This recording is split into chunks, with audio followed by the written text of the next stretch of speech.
Oi, bom dia, gente, bom dia, moçada. Espero que todos estejam em paz, estejam prosperando na graça de Deus. Eu sou o professor Alcides. Este é o seu canal, meu Prof. Alcides. Visita meu canal, o nosso canal, né? Visita, dá teu joinha, né? Faz tua crítica, faz teu comentário, tá certo? Encaminha para as pessoas que estão querendo aprender mais, tá certo? E agradeço muito por isso. Estou começando agora e eu necessito. Bom, a aula de hoje, língua portuguesa. E o tema, escolas literárias. Epa! Comi aqui um S. Escolas literárias brasileiras.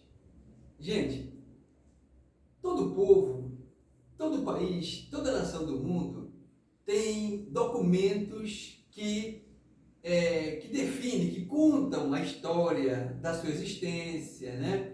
Da sua trajetória naquele ambiente, naquele espaço geográfico e tal. Conosco também não é diferente. Então aqui nós temos essa matéria chamada literatura que está incorporada à língua portuguesa, tá certo? Então, escolas literárias brasileiras. A primeira escola literária no Brasil é chamada de quientismo. Essa escola começa aqui em 1500 vai até 1601. A característica dessa escola são duas. Primeiro, as cartas de Pero Vaz de Caminha, né? Quando ele descreve, quando ele relata, né? O que ele vê aqui, né? No litoral, os índios, né? A maneira como eles se comportavam, né? Inclusive fala que certas criaturas que andam nus, que não escondem suas vergonhas, etc. E tal. Essa é uma das características, as cartas de Pero Vaz de Caminha. A segunda característica são os poemas de José de Anchieta. José de Anchieta, ele foi um indigenista, vamos dizer assim, né? E ele foi um catequista acima de tudo. A função dele no Brasil era catequizar, né? Os nativos, os indígenas, e fazer com que ele aprendesse a língua portuguesa, né? Ensinando-lhes, né? Alfabetizando-lhes. E como José de Anchieta era um padre, né? Era um religioso, ele fez vários poemas religiosos. Entre esses poemas está aqui, poema à Virgem Maria, o mais famoso. Era uma época em que se vivia muito o lirismo religioso, né? O lirismo pautado naquele sentimentalismo religioso, né? Com a ressurreição, com a morte de Jesus Cristo, as dores de Maria e etc. Então, poema à Virgem Maria são também características do quietismo. Cartas de Pero Vaz de Caminha, quando ele faz a narrativa do que ele vê, né? No litoral, né? A aproximação com os índios, a primeira missa no Brasil, etc. Tudo isso aqui na Carta de Pero Vaz de Caminha. Quietismo. A segunda escola é essa aqui, ó, o barroco. O barroco, gente, ela começa em 1601 e vai até 1768. Essa escola aqui, ela traz as seguintes características: o exagero e o rebuscamento da fala e dos textos, certo? Ou seja, aqui nesse período, apesar de algumas situações que dizem respeito à nação, à colônia, ao Brasil, ainda se tinha muita característica do eu português, do eu europeu. E nessa escola barroca, aqui, olha, nós temos alguns elementos que são preponderantes para enaltecer essa escola. O primeiro dele, Bento Teixeira, começa com ele com essa obra aqui chamada Prosopopeia, certo? O mais famoso desses escritores, desses poetas, né, é este aqui, ó, Gregório de Matos Guerra. Gregório de Matos Guerra ficou conhecido, até hoje no mundo todo, como o Boca do Inferno, porque os poemas dele, ele fazia muitas críticas, né, ao sistema político, econômico e social daquela época, tá certo? E o outro, o poema mais, vamos dizer assim, mais ferrenho, assim, mais crítico dele é Triste Bahia. Esse poema aqui, inclusive, Caetano Veloso fez uma música, né? Baseada nesse poema, inspirada nesse poema, né? Ele diz, Triste Bahia, ó quão dessemelhante, né? É bom assistir, é bom ouvir essa música. Então, Gregório de Matos, o mais famoso e o mais, vamos dizer assim, cruel, né? No sentido de não aceitar, né? As mesquinharias do poder, né? As falcatruas do poder, né? Naquela época, né? E também pelas contundentes perseguições que ele fazia à Igreja Católica. E por conta disso, ele foi até preso, foi julgado, ele foi exilado do Brasil, acabou saindo de Salvador, indo para Recife, e lá ele acabou morrendo, né? O outro morreu normalmente, né? O outro poeta, o outro escritor dessa época aqui do Barroco, que vai de 1601 a 1768, é Botelho de Oliveira. E a obra mais famosa dele é essa aqui, Músicas do Parnaso. O que é Parnaso? É uma coisa assim lírica, bucólica. Ó poetas, tu és o semblante do amor. Então aqui, ó, Parnaso significa local simbólico na Grécia Antiga onde viviam os poetas. Nessa época, dava-se muita alusão ao eu lírico, né? Ao que você pensava, ao que traduzia do amor e tal. Se bem que esse rapaz aqui, Gregório de Matos, não era muito disso não, mas ele fazia poemas, né? Líricos também. O que é poema lírico? Poema cheio de amor, cheio de carinho, cheio de melosidade e tal, né? A coisa que vem do lirismo, do coração, da alma. A terceira escola é esta aqui, ó. Escola chamada de Escola Arcade, ou Arcadismo, que vai de 1768 até 1808. Essa escola tinha como característica exaltação à natureza, linguagem simples, vida bucólica. Enquanto que aqui a linguagem era rebuscada, né, e um pouco complicada para se entender, né, linguagem muito erudita, né, linguagem muito, vamos dizer assim, como é que chama?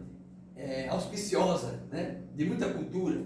Aqui não, aqui a linguagem era simples, né, e se exaltava muito a natureza. Os poetas e os escritores do arcadismo, a proposta dele era sair das cidades, do meio urbano, e ir para o interior, ir para viver com a natureza, né? Por isso, a vida bucólica. Vida bucólica é a vida no interior, vida no meio do mato, né? Nas florestas, é isso aí. Então, os principais escritores e poetas dessa escola arcádica, né? Escola do arcadismo, Cláudio Manuel da Costa, com obras poéticas, depois Santa Rita Durão, com o livro Caramuru, né? Essa obra aqui é muito boa, aconselho a ler essas obras, e Tomás Antônio Gonzaga. O mais famoso foi Tomás Antônio Gonzaga. Ele escreveu um poema lindo, é muito grande esse poema, mas vale a pena você ler, né? Inclusive você vai no Google e coloca lá Marília de Disseu, você vai ver ele, é muito longo, certo? Marília de Disseu, um poema muito lírico, né? Que Tomás Antônio Gonzaga fez para sua amada, né? Tá.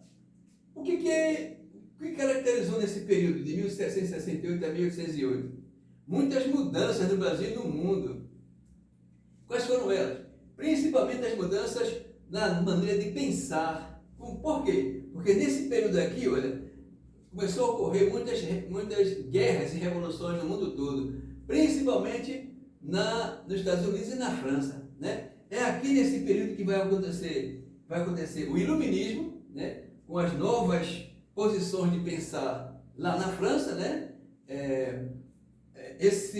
Essa proposta iluminista, ela se contrapõe ao pensar lírico da Igreja Católica, ao pensar, vamos dizer assim, ao pensar religioso, lírico-religioso da Igreja Católica, e vai exaltar o homem, né? E por causa do iluminismo, que até hoje a gente vive esse momento iluminista, né? Foi criada aquela 3 frases, né? Liberdade, igualdade e fraternidade, né?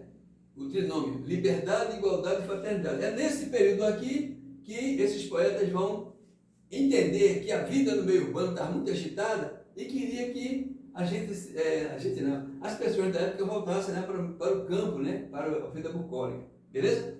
Bom, o que vai acontecer no Brasil? No Brasil vão acontecer muitas revoltas, entre elas a Revolução Holandesa, né? Lá em Recife, que expulsa de lá os holandeses, né? 1654.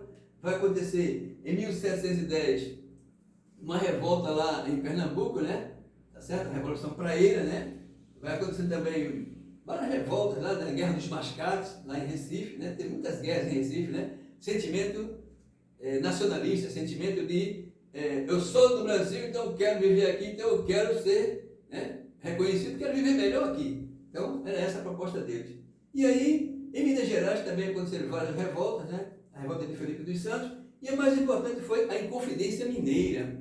Aliás, Tiradentes fazia parte desse grupo aqui. Ó. Havia um grupo lá que se reuniu para discutir uma série de questões poéticas, políticas, religiosas, social, que quem compunha esse grupo era Cláudio Manuel da Costa, Tomás Antônio Gonzaga, né?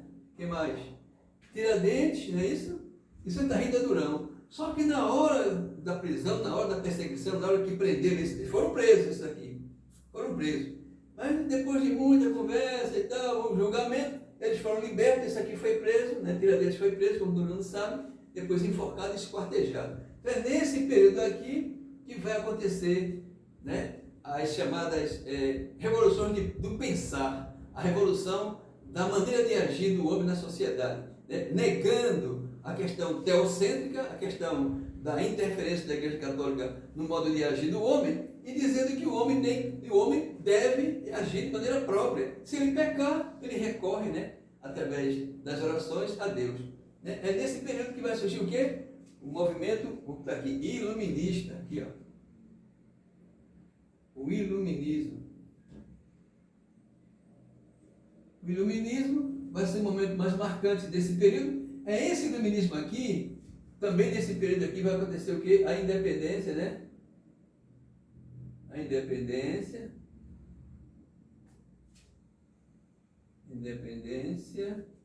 dos Estados Unidos, em 1776, né? Então, a independência dos Estados Unidos, a Revolução Francesa, a queda da Bastilha, o novo pensamento iluminista, né?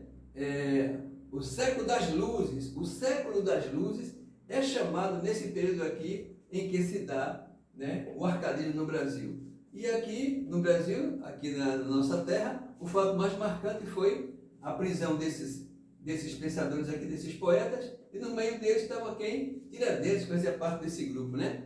Tiradentes foi executado, como todo mundo sabe, né? Julgado, condenado, foi enforcado, esquartejado, certo? Então, quer queira, quer não, quando a gente fala de literatura, a gente fala de história, a história do nosso eu, a história da pessoa, do homem, da civilização ali no seu meio geográfico, no seu espaço social. Beleza? Então, por enquanto é só, depois a gente fala mais. Eu ia falar alguns poemas. Deixa eu falar aqui o poema do Gregório de Matos. Observe uma diferença do poema de José de Anchieta para o de Gregório de Matos. Olha o que diz José de Anchieta. Os poemas dele eram em latim, certo? Então ele diz assim, ó, meus mea quid tanto torpes absolta sopore, quid statis somo decidiva grave, nec ten cura mevat lacriminales ulla paretis, funerea quae natfliti truculenta soni. Tradução. Minha alma, por que tu te abandonas ao profundo sono? Por que no pesado sono tão fundo ressoas? Não te moves a aflição dessa mãe tão em pranto, que a morte tão cruel do filho chora tanto. Esse é um trecho do poema em homenagem à Virgem Maria, né? Poema que ele fez para homenagear a Virgem Maria. Enquanto ele falava, né, das agruras da Virgem Maria, né, da solidão, da tristeza, das lágrimas, veja o poema aqui, veja a diferença desse aqui para este aqui, para Gregório de Matos. Olha o que ele fala. Triste Bahia, ó quão dessemelhante estou do vosso antigo estado.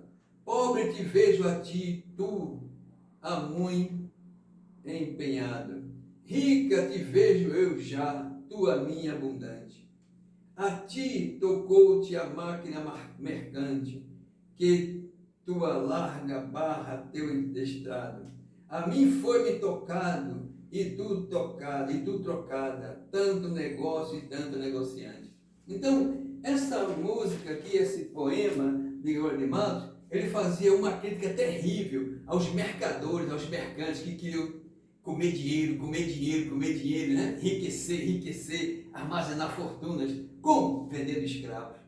Traficava na África, trazia para a Bahia lá, né? Vendia aos molhos, né? Como se fosse uma coisa qualquer. E aí Gregório de Matos, né, faz críticas terríveis. Então, a diferença daqui de um poema mais lírico, né, mais meloso, né, chorando a morte de Jesus, e aqui uma crítica terrível, né? Uma crítica terrível, Gregório de Matos fazendo contra o Estado brasileiro, que já naquela época era corrupto.